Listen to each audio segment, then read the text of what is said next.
Today's episode, we talked about a lot. I opened by talking about how much I love Noelle's mama and how she mothers me, and got a little weepy about that. And then we talked about the comfort in coming out at work, whether that's talking about being Palestinian or talking about being gay. Do we camouflage when it's convenient, or do we always be loud and proud? The last thing we talked about was an interesting conversation because oftentimes when you go through a lot of pain, people will say that happened to you for a reason. All of your suffering made you who you are. And we talk about some different points of view that battle that, and maybe how our pain has made us who we are. I don't know. I'm so interested in your take, so please make sure you get to that part of the episode and let us know what you think. All right, y'all. Bye.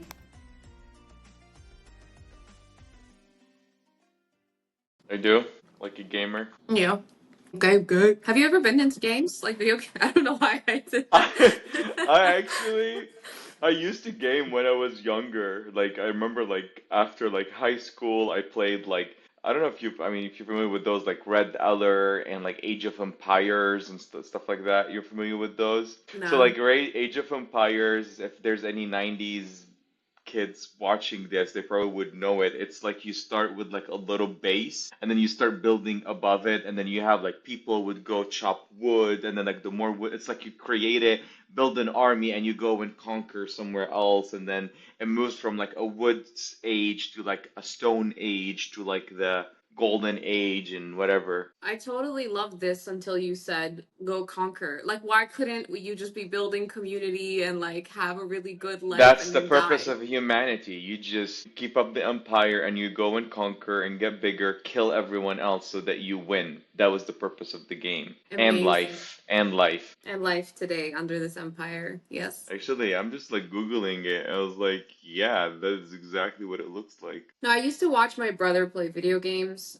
Little sister stat. So then, like every 7 lives that he died, I would get one, and then it would go back to him. But it was kind of fun watching him, play and win, and I was rooting for him. Yep, that's what it is. You just go and like build your army and just go and conquer. Oh wow, I see.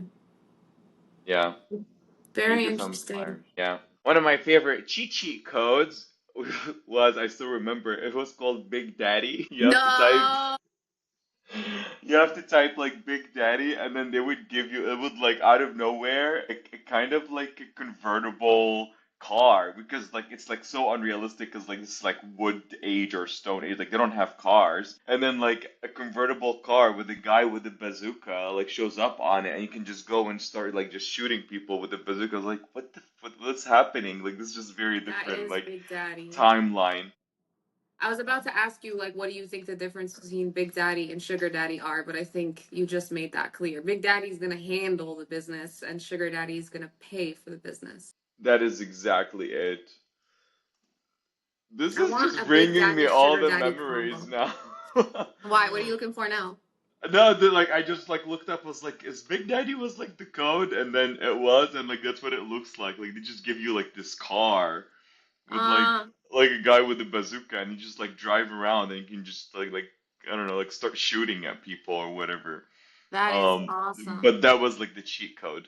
Anyway, that was my gaming days. Did you game? Okay. No, I told you, I just watched my brother play, and that was it. And then I was just his cheerleader, and I was afraid. I think, that helped. That made me really afraid to try and fail at life because I Mm, knew, like, for every 7 lives the boy had, my brother, I had one. mm, Learning journey there. Now I mm. want to take 7 lives, and then you could take 7 lives, and then I take 7 lives. But no, I wasn't. I wasn't really into that. I wasn't really into sports either. I was a late bloomer. Like, after I would say after college, then I started to, really play and have fun and be more silly. Yeah.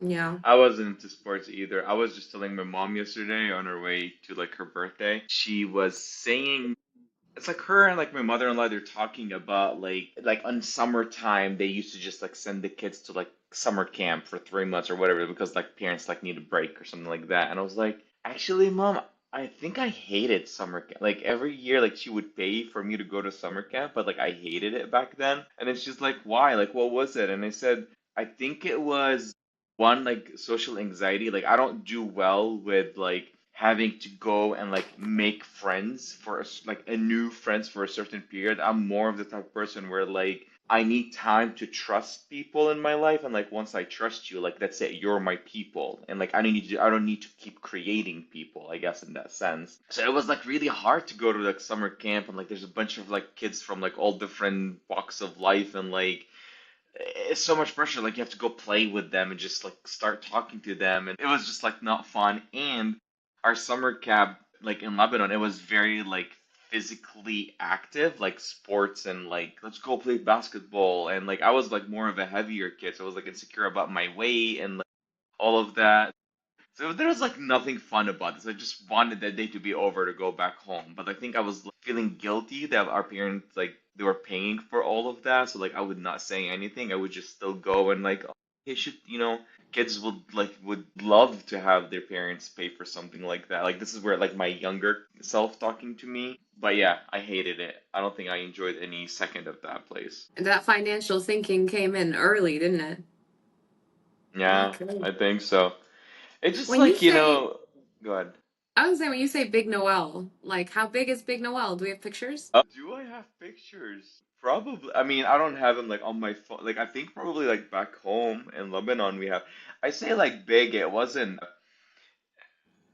I was 14 kilograms. How much 14 kilograms in a I pound? That was cannot believe almost you double. said kilograms. Go Yes, ahead. yes, that was Lebanon measurement.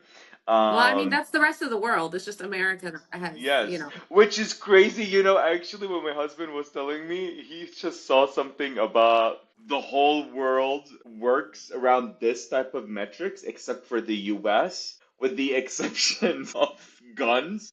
Like in guns, we say millimeter.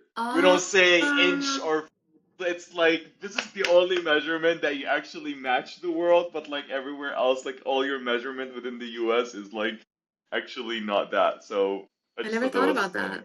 Yeah, like if you think about it, right? Like this, like they say, like add like the millimeter on the top or whatever. Yeah, I would say heavy Noel, like I was like 30 pounds heavier than what I am now. So it's Okay. still heavy, for a kid. That's a lot of weight, 30 pounds. But yeah, I lost it all at like 22, 23, and it was like life changing for me. By working out, like, did you do it on purpose? I did like I went and saw like a nutritionist, and she helped me actually realize how much I eat, and I just didn't know because like it's like a Middle Like Eastern sheer thing. quantity? Yes, just like the quantity. So look, here's the thing. When I was a kid, all the way up till age 10, I did not eat anything. Like the whole day, my mom would make me like one wrap of like pita bread, and then she would be like chasing me all day to finish that one wrap. And then I remember like she used to take me to doctors where like they would give me like vitamin shots or something. So because like, oh, I'm not getting enough nutrients, I'm not eating. And something happened. I don't know what it is. When I hit age like 10, 11, where like I just wanted to eat the world. Like I could not stop eating anything. So I went from that to like I'm eating 3 meals, and like each meal is like 3 times a normal size meal for a human. So yeah, it was weird. Like I remember even like I used to get competitive with like my brother who's 7 years older than me. Like we would come back from school, like my mom would be making like middle like we call it like Lebanese burgers because it's like it has like a unique flavors that is like only Lebanese people make it. I'm Mm-hmm. not doing the Israeli thing, not calling it I was like, Lebanese oh, you mean burger. like Israeli It's a salad with just burger, tomatoes and yes, cucumbers? yes. Get the fuck out of No, here. but literally they called it like Lebanese burger. So the Lebanese burger is actually like the meat, and they would put coleslaw in it, French fries in it, and onions and tomatoes. It's known everywhere you go to Lebanon. They call you Okay, like you need to go back home and like eat your like you're like this kind of like the home burger, not like the one you buy from stores. That's like every house. They all make it the same way. So that burger, I would eat like 3.5 burgers for lunch. yeah. 3.5 burgers. I'm like 13, 14. I should not be eating more Is than it one like burger. puberty? Like, did you I have go? no idea. I think I was eating my emotions or something. I don't know what it was. I have no idea. I probably Wait, should talk to my therapist about it, actually. I you have no probably idea. should. I want to know. Yeah, I don't know. I have no idea. But like I'll I was eating a snitch to lot. her for you. Yes. So yeah, so when I went and saw like the nutritionist, And she was like, okay, you're eating like way off. Like I was like extremely off because so for example, the Lebanese pita bread, they're the one that you buy here in the US, they're like this big, right? The Lebanon one, like you buy it, it's like this big. So you eat one of those, that should be my portion of the day. I used to eat, sorry, portion of the meal. Yeah, You would make like you would wrap, you would put yeah. something in it, like cheese or whatever, and then you wrap it, and then you just eat it. That's the But Lebanese sandwich. is the bread the same thickness or is it like shrunk? Thin. It's like the Lebanese very thin bread. Okay, okay. Yes. So one big one of those is supposed to be like my breakfast meal. I would eat two of those for breakfast, two of those for dinner, and lunch I was like doubling whatever that. So imagine I was eating like 2 days worth of calories for my age in one day every day. No wonder I was Wow. like, yeah, I just had no idea. And to be honest with you, like Middle Eastern culture, like they want their men to be like have heavier weight. I think it's something about like you have money. I don't know what it is. I have no Well, idea, but I think it's that's probably something like that, where no, like yeah, they that's want you been to be throughout bigger. history. The bigger you Yeah. are, the more money you have, because obviously, but like Yeah. skinniness was a sign of poverty or whatever. So Hmm. that and same here. Like I actually like it's a thing for me. I didn't really know how to explain it to my guy, but I'm like, I like when you eat. Like I like watching a guy that I'm dating, be happily eating. And I'm sure like here goes my psychology in front of the whole world, but I think it's because my brothers were obsessed with food. And so they Mm. would have like a full like a ceremony when they made a really good meal or when they found a really good sandwich and then they just really enjoy eating it so it felt like family. Times were like really more funny when there was good food around. So I think maybe that's what it is underneath, but I love watching a man enjoy Eat, food. Not like a slob, yani, but like just enjoy the meal. just eat. Yeah, yeah. But And anyway, maybe back that's to why you. I order a lot of food when we're eating. So You do. I love the way you order food. You order everything on the menu, and I'm like, yes, but I'm too busy eating now. Like now, I'm only watching myself eat to pay attention to anybody else at the table. so that's a typical like Lebanese breakfast. Can you see my screen? Yeah. So this is like the Lebanese sandwich where like you get the bread. Do you see how thin it is? It's like extremely thin. And you just put labneh, you can put za'atar on it, you can put like all the veggies like tomatoes, cucumber, mint, olives, and then you just wrap it into a sandwich and it would look like something like this. Mm, And then that would be the wow. breakfast. But that's like one big one. That is usually the breakfast. I need to show you the Lebanese burger. Everybody chasing at me now. That's the Lebanese burger. Everybody knows it. It's like your meat with the coleslaw. That you add the tomatoes, the pickles. Something about that coleslaw. Actually, I'm gonna have my mom make it one day and invite you over. You're gonna love this. Ooh. Yeah, I love your It's mom's cooking. such a Invite me good over. burger. It's like it just tastes like home for us. Like when you're a kid and you come home and mom making Lebanese burger, like that's Mm. it. You're not eating mjadra, you're not eating the bamia. Like it's actually a burger, like the closest to going out. um, Yeah. but yeah, it's just delicious. I can't tell you how good this is. This picture actually do it justice. Look at that. Wow. It's the Yeah. coleslaw. Please, yeah, the coleslaw threw me off. Like I never considered coleslaw to be like Um, t- something that's Arabs that. do. That is exactly. That's why this is the Lebanese thing. I'm telling you, it's known for some reason. Every house in Lebanon, that's the burger they make. Wow. Yeah. I can't wait for your mom to make it. Yes, that's easy. We can make that happen. We can make that happen in a couple weeks when we have the night over. We're gonna I'm have that for so dinner. excited. Yes, Okay. please ask for that. I'm really excited for that. Did your mommy to show you like the card that I gave her what I wrote on the inside? No, I didn't see the inside. I should probably It ask was her. really cute. I said to her, thanks for, it's basically saying like you're special, like you're one of a kind. And I Oh, said, and thanks for like not only being like a friend to me, but also like treating me like a daughter. And oh, yeah. And I don't know if I wrote or not, and thanks for feeding me too, but like I was running out of space. But I really also want to say ah, like thanks for always feeding me. And so when I gave it to her, she's so cute. She put it down and she was like, I really see you like my daughter. And I almost started crying right there in the dojo. I'm like, yeah, I oh. feel it. Like, I feel it, She So I does love your mom actually. so She much. loves you like a daughter. She really, like, truly does. So, yeah. I know. Like, I'm telling you, I feel it. Like, just Yeah. from obviously, just from the day, I think this is the sweetest thing, especially for when you lose a parent. Oh my Mm. God, I'm PMSing, so I'm gonna cry, and it's That's okay. okay. But when you like lose a parent, and then, I think that the sweetest thing your mom did was that time that I told her how I used to make the hats with my mom. I don't know what it's called, Shish barak. with my mom, and that used to be like a ritual for me and my sister to like cut out the circles of the dough and all that, and then you like a week later were like, my mom wants you to come over, and so she can make it with you. Mm-hmm. Like I think those things are really sweet, and I don't know if women understand how big of an impact they have on other people, like other parentless kids, I guess, when they do that. But Mm. it's not just the gesture, but the way she looks at me, the way, and she knows she cooks for the men I'm dating, like she is a form of me bringing someone home. So I really Oh, just, hug your mom for me again when you see her later. I will. I will. Yeah. She's out there grilling eggplants to make baba ganoush. Uh, wow. She's like constantly like a machine. Like, Yeah. just keep cooking, just keep cooking. So I'll take that. Okay, we were talking about small talk before, and I wanted to tell you about it. Uh-huh.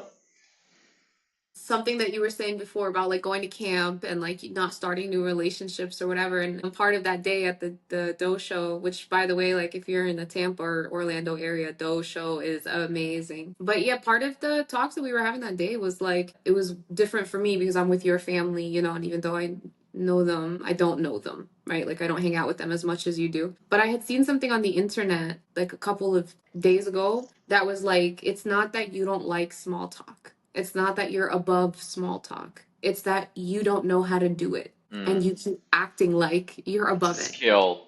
Mm.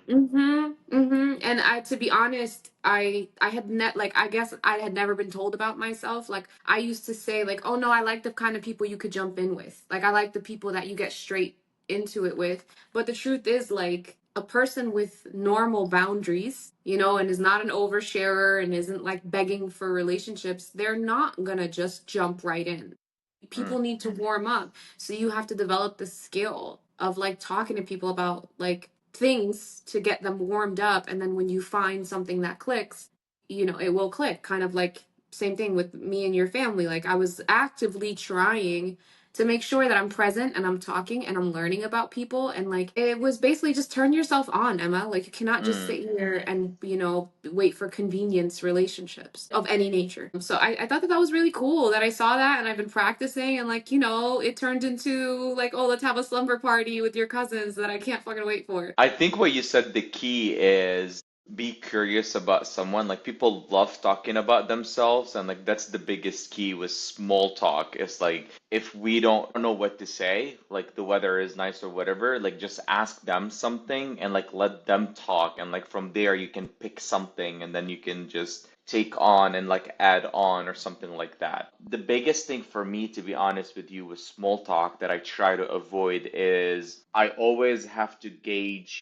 what I can share because of like my sexuality, where like sometimes with like just randoms or stranger, like it could trigger something in me where like before I go all in, I have to gauge like, can I even say it? Do I say it? Do I not? You know what I mean? Like I don't want to slip, so I overthink all of that. But even at the office too, like I'm out in the world, but like not every department, every person knows that I'm married and I have a husband or whatever. Maybe they see a ring in my finger, but like that's it. But like when I'm having those small talks, like sometimes I have to like, how do I slide it in? And if I do slide it in, how do I say it? Because I don't want it to sound like I'm asking for permission so that it's not awkward. Like I just want to make it as a statement, but is it too much of a statement? Is it too little of a statement? It's just too much overthinking. Yeah, that sucks. Yeah.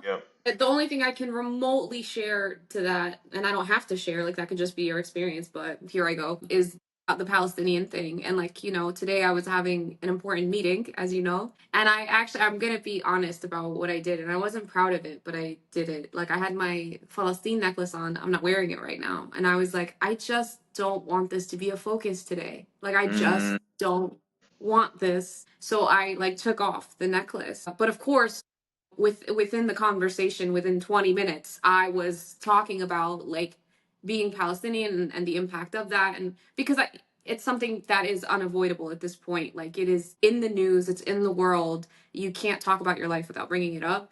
But like I kind of had that moment where I was like, I'm gonna just swing this to the back and not make it the first thing someone sees. Yeah, I did the same with my sexuality. Like, I know someone might judge you right now for saying like you should be proud of it, like who gives a fuck? But I should like I am like my sexuality is who I am, and I still have to pick and choose when I share it, where I share it, because I have to gauge my safety. And Mm-hmm. unfortunately, we do live in a world where people might have a prejudgment just for hearing something first. Like, I want you to know me before we go there. Yeah.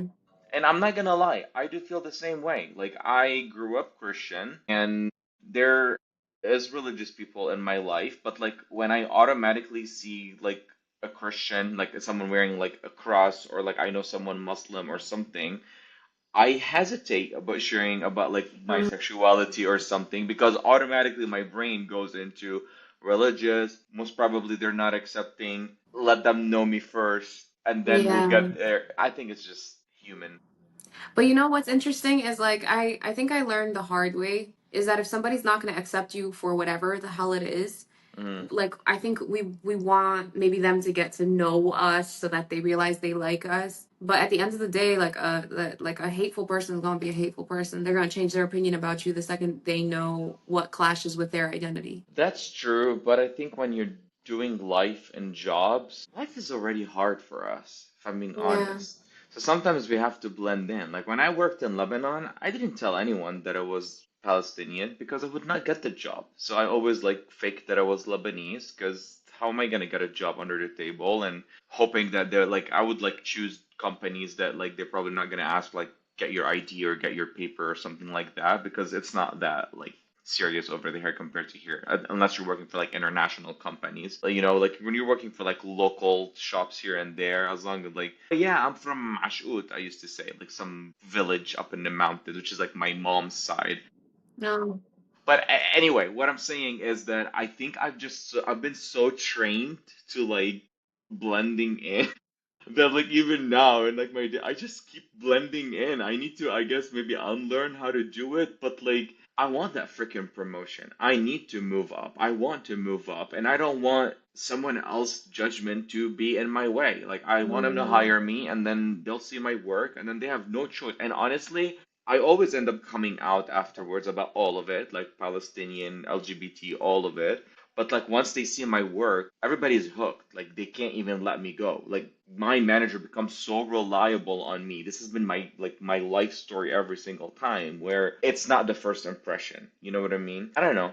Maybe that's just how I do life. I like how you do life. That's why we're friends. Yeah, it's unfortunate. I do like I know you mentioned in the past you're like, yeah, I don't pick jobs like that. Like if it's a job that like I want them to know, and like if that's a problem, like I don't need to work for them. A part of me is like it must be nice because that was not my experience, because I'm like I don't have a choice. Like I need a job. Like I'm talking about like in Lebanon. So I've been trained in that way where Mm. like I just need a job. Like my identity is not the priority. I need that money because we need to survive. I also think there's a difference too in that like my career has always been, even while I was acting and making that like my like full-time go get it, my survival work was always rooted in social justice. Mm, So I cannot work in a place that is a sham. You know, like if you mm, don't think, if you are progressive except for Palestine, then you are not where I want to work because you're not really upholding values of social justice. mm, And so for me, it's a direct conflict, not like, oh, an identity and whatever.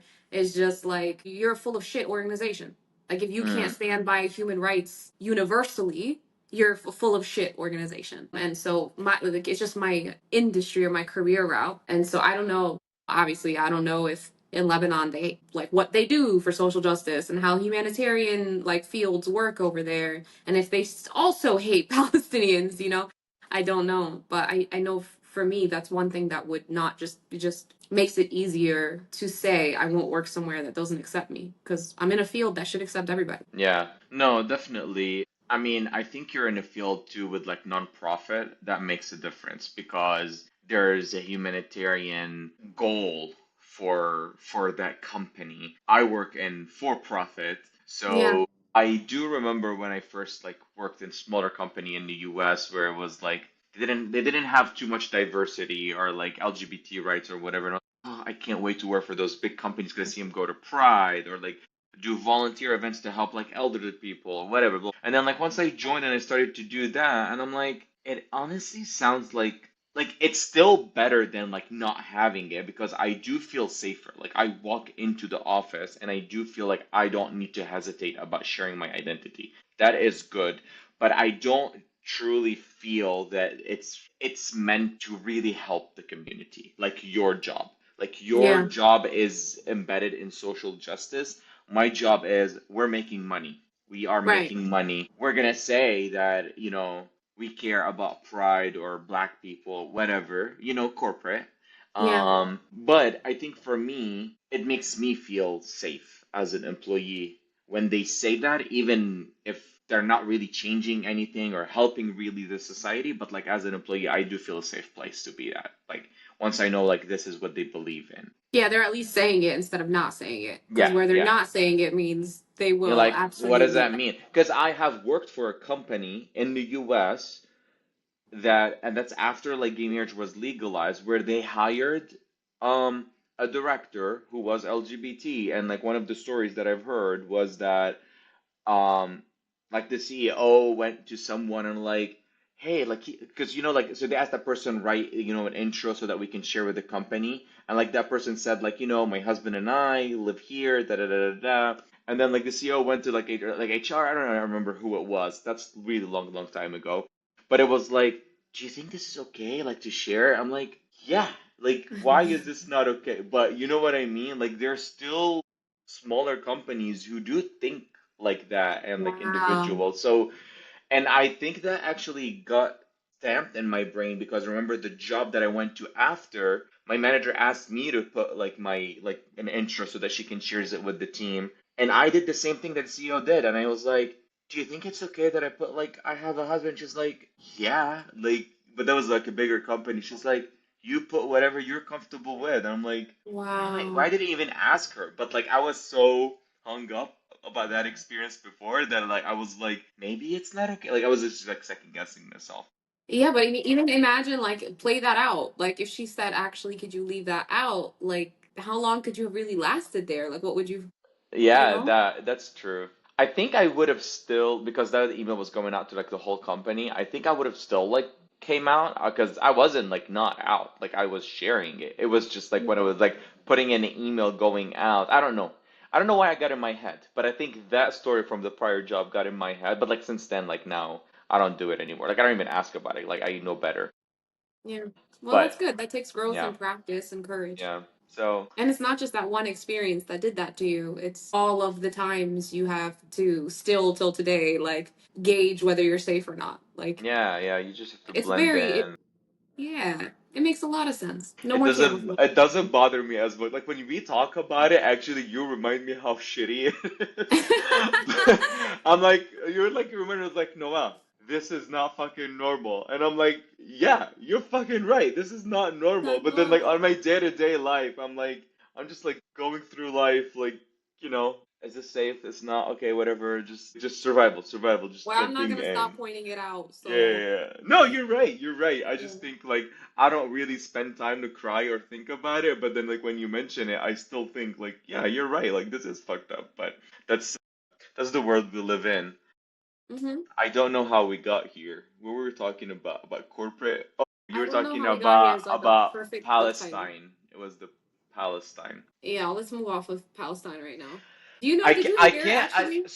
No, go ahead. I was gonna say, Miss. I saw right before I got on here that they're now wanting, like, they're calling on the government to investigate Miss Rachel as a foreign agent of Hamas, and I was like, "Are you This is so freaking stupid. serious?" This is so stupid. I Okay, I was just like, actually "Fuck." I had a rough Saturday all day and Sunday morning. I just couldn't get over that video of that kid Muhammad from Gaza. Did you see that video? The one that No, he what he did? actually went into the camera and like he was eating sand, basically like crying out to tell people like we need fucking food. Like there is no food. Like every day they tell me and my dad, go get the flour from there. We walk 8 hours to that place to see like there is no food. So I guess they gave him flour and someone stole his flour and he's been like not eating for a couple of days. But his this visual, like he was like talking to the camera and he's like, I'm telling you, there's no food. There is no food. And then he picked up like sand, like from the ground, and he just ate it on the camera. He's like, that's what I'm eating. I'm eating fucking sand. And he started crying. And like that visual is like haunting me in my head. It was so horrible, but I feel it was so needed. It's just like, what else? Like, how else do I make it across? Yeah,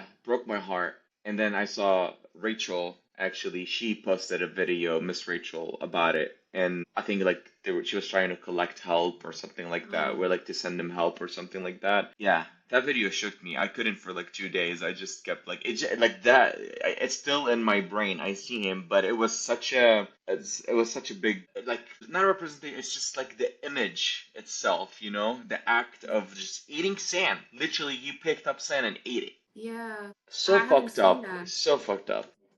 Yeah. I saw this other writer, he's in Gaza, and he like it was on somebody's page, and it was like a prose thing where he was saying like today what he saw at the aid site, and it was like a bunch of kids on the truck, like all like one was crying in despair, one was literally licking flour like off like the truck, just trying to lick it. And so then you saw the pictures, and I was like, the only thing that I could think to do was like, okay, I'm gonna share this, obviously, like, step one. But then step two, I'm like, maybe I could like record a video just reading the words because people tend to like watch my videos. So I'm like, maybe I can help that way. But I think, I don't know when it stuck with you, like, what was that like? How were you processing it? Where did you land? Like, what are you feeling? I posted like 7 or 8 stories afterwards, and I was like I was just saying like to speak up about the starvation that is happening. Like literally, you're killing people through starvation.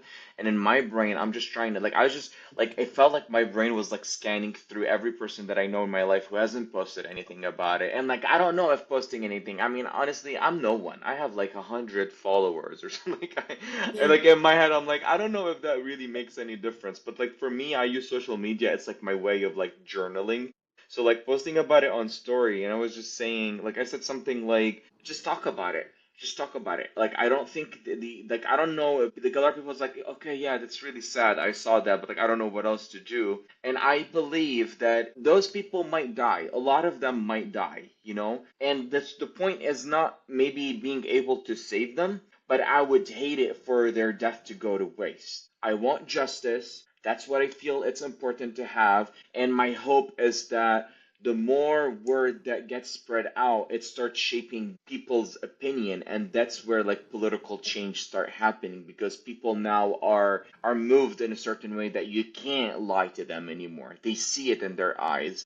At least that was my hope, is that the more you start talking about it, and like I just gave an example, one story, I was like, you don't need to understand what's happening in Palestine. You don't need to understand politics. If someone just asks you, like, hey, how are you doing today? Like, you can say something as simple as, like, actually, I'm not feeling really well.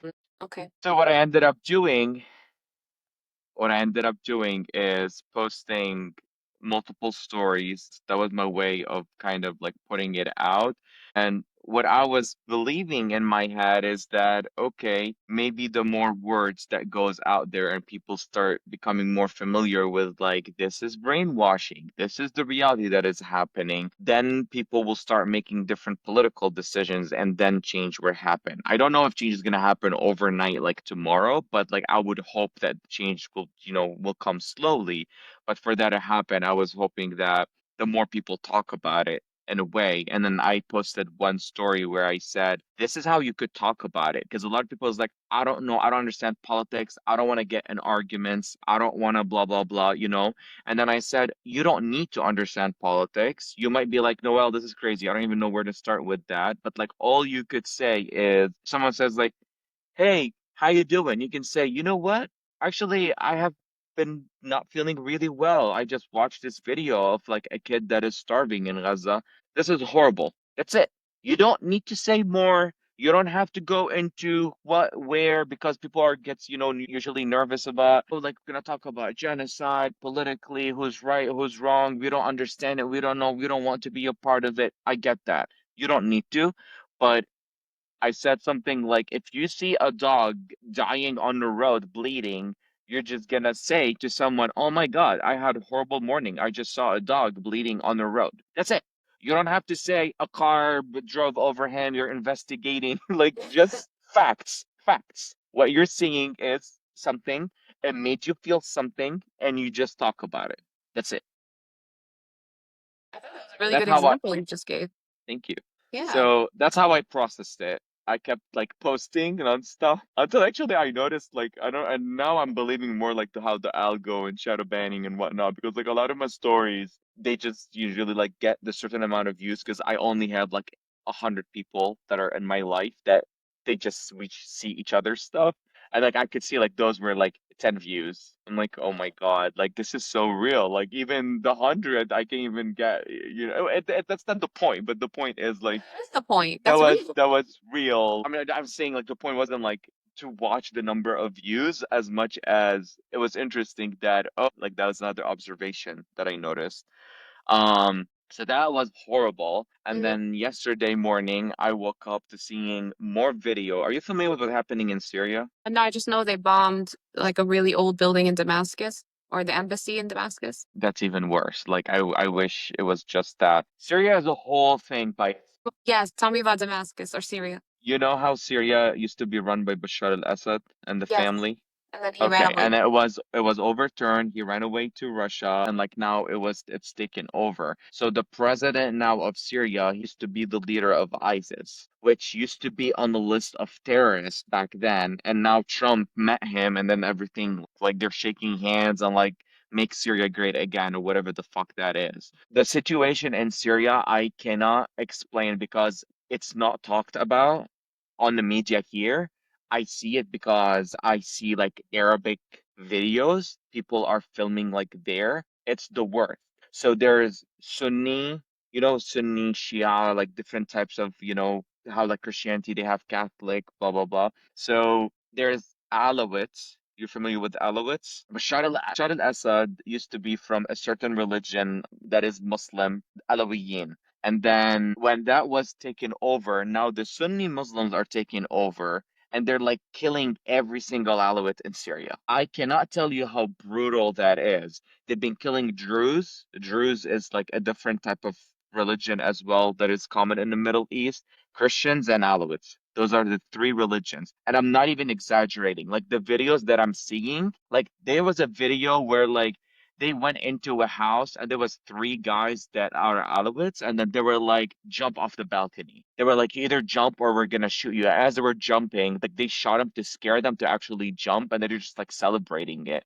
They went to a Druze sheikh and then they were like humiliating him, like shaving his beard with like a razor and then like they just shot him in front of everyone. It's just They're like not fucking Muslim. That's not exactly. Muslim behavior. It's just fucking crazy how fearful for their life people are there. And it's like turning into like how I don't fucking know what's going on. I think there's something to do with Israel. That's just my personal opinion. Because now Israel, that's when they bombed the Damascus, and then they said something about, oh, we're here to help save those Alawites from the Sunnis. And like, so is this gonna turn into like an like I don't it doesn't matter what the point is I don't give a fuck who's Israel, who's Syria, who whatever. It's just horrible to keep seeing how those people are being tortured to death. I just can't fathom it. I just can't. My brain just can't. I haven't heard Um, anything about this yeah, other than the bombing. I'll send you a video, and then it's just I can't because they don't talk about it here. They're not talking about it. Yeah, I think it's part of a bigger agenda or whatever. But like this has been my weekend between those two, like what's happening in Gaza and what's happening in Syria now. Like it's just like crazy. Like people are literally fearful for their life. Like they're so scared to even walk down the streets. Yeah, I saw in Sudan they burned like 300 people alive a couple of days ago. 300 people. For what? I don't know. They have like right now they have actually I'm not even gonna try to explain it, but Yeah, there's like the third party militias, the blah blah blah, and they're just killing people. I think it said third party militias backed by Rwanda and I don't know who the second offender is, are hurting the people. But yeah, are you looking it up? Googling it. Yeah. Yeah, there you go. Thanks. Please look it up. I forgot what I read. So, Sudan's rapid support forces who raided villages in North Kordofan and set hundreds of civilians, including women and children, on fire inside their homes. What the fuck is happening? This has always been happening. We just now know. Hear about it.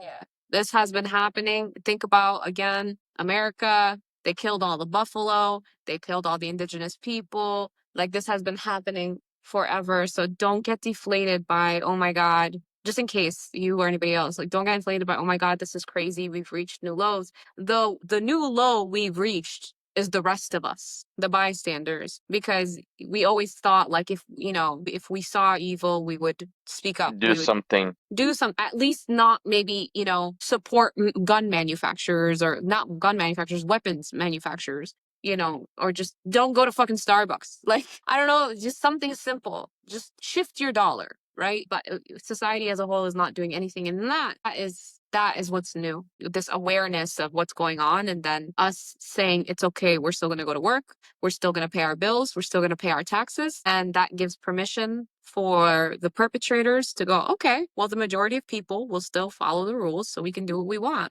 Masks off. That was depressing, but That was and I'm really, glad we yeah, talked about it. sorry. That was No, my, yeah.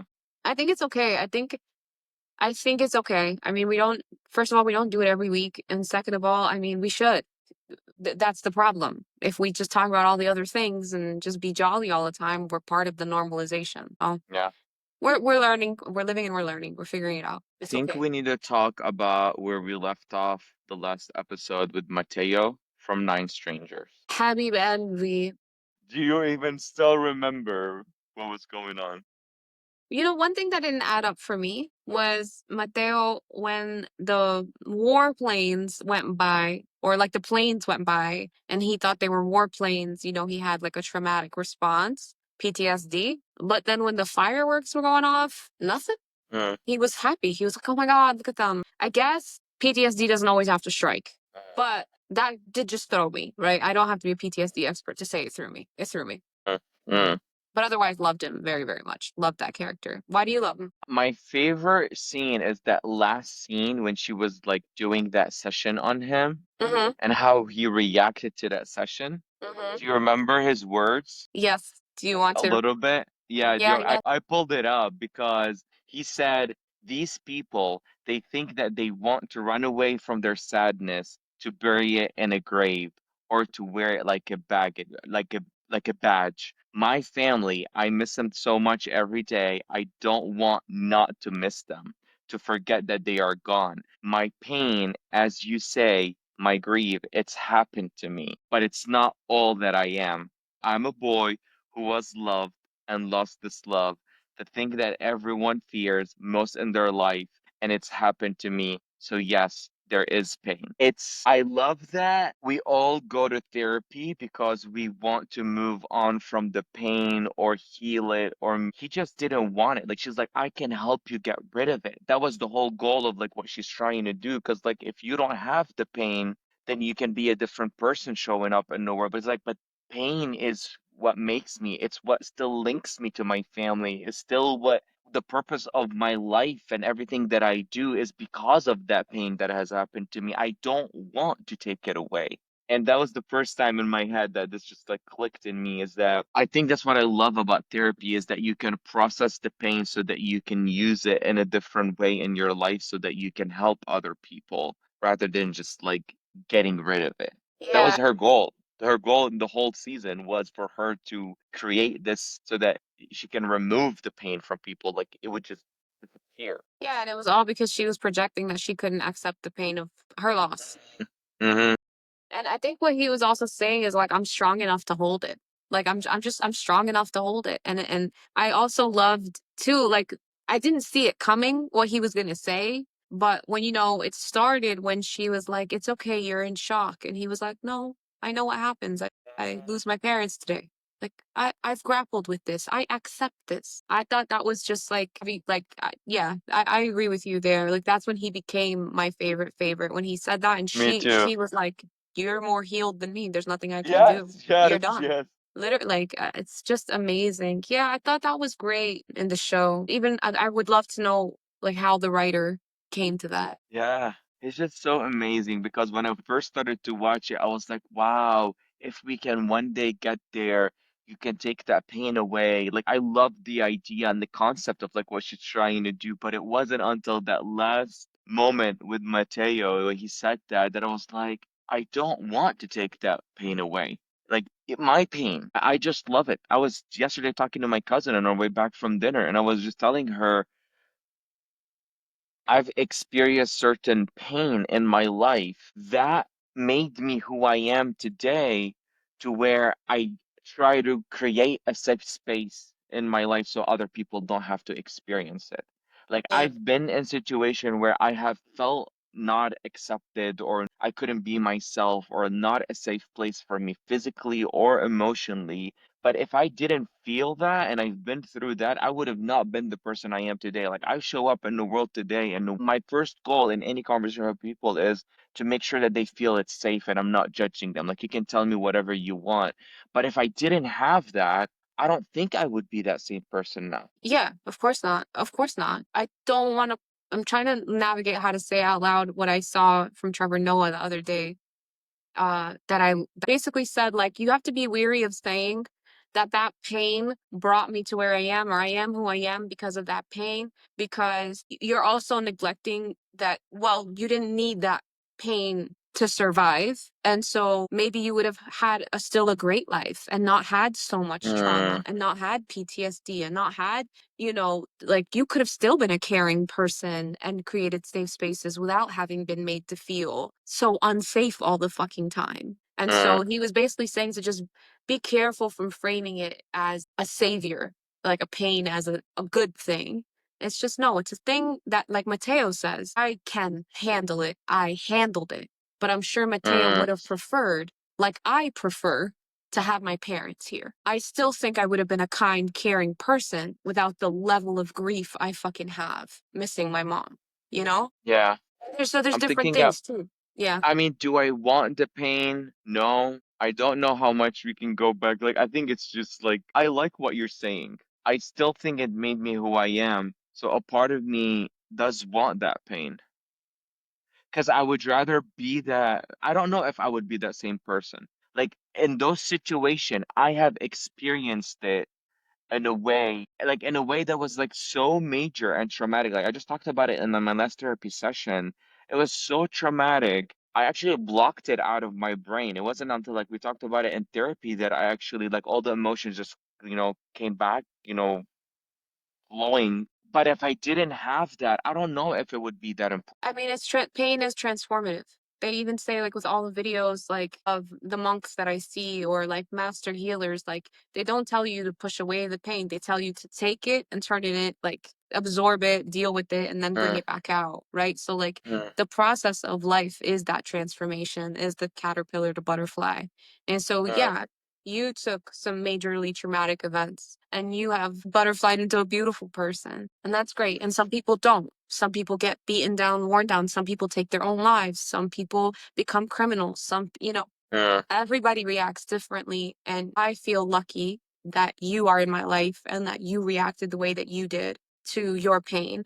And, we're gonna have more pain in our life, but because of how you handle pain and how, like, the core that you have, the heart that you have, mm. that's why you came out on the other side as who you are. You were already there. So you transformed it into something beautiful. Makes sense. What you're saying because of the way I handled that pain. Because to your point, someone else could just like kill themselves or become angry at the world and go do it. So there was something good in my core that helped when that pain was transferring to transfer in this loving way versus it could have been an angry way or revengeful or whatnot.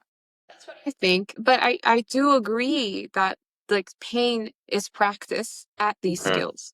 You practice compassion. You practice, like, oh, okay, I now have been in the shoes of XYZ. So I can now put myself in your shoes. So like I said, I also agree that I don't think I would be who I am the way that I am today if I didn't lose two parents, grow up Palestinian, grow up poor. mm, No.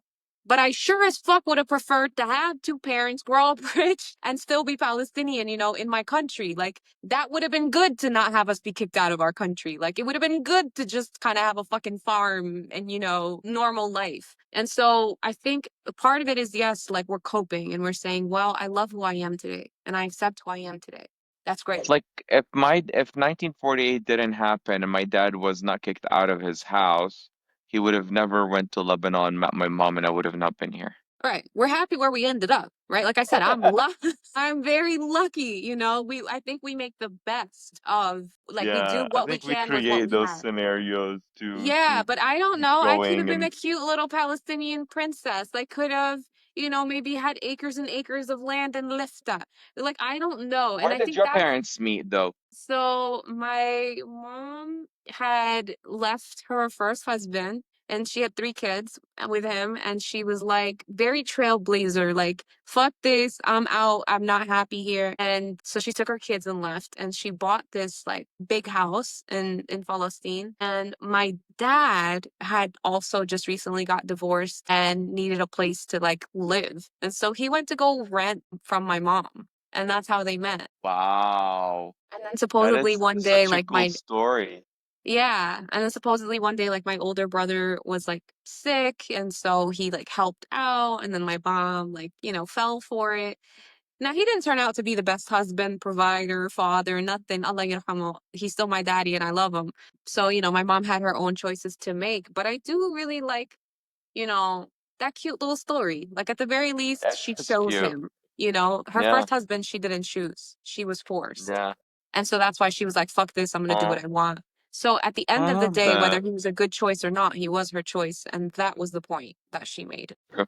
That is her choice, and it's easier when you have to live with your choices than like a choice that has been given to you, and like you're like, Yeah. that's my choice. I chose Yeah. that. But yeah, so like to your point, I agree with you. I love where we are. Like, I wouldn't trade anything. I love having these conversations with you. Actually, I would trade one. I would get my mom back, obviously. But I like what Trevor Noah said because I hadn't really considered that point of view before. That No, that's a good point of view. Yeah. So what I used to always say that people would ask me, if you had an option, would you choose to like not be gay?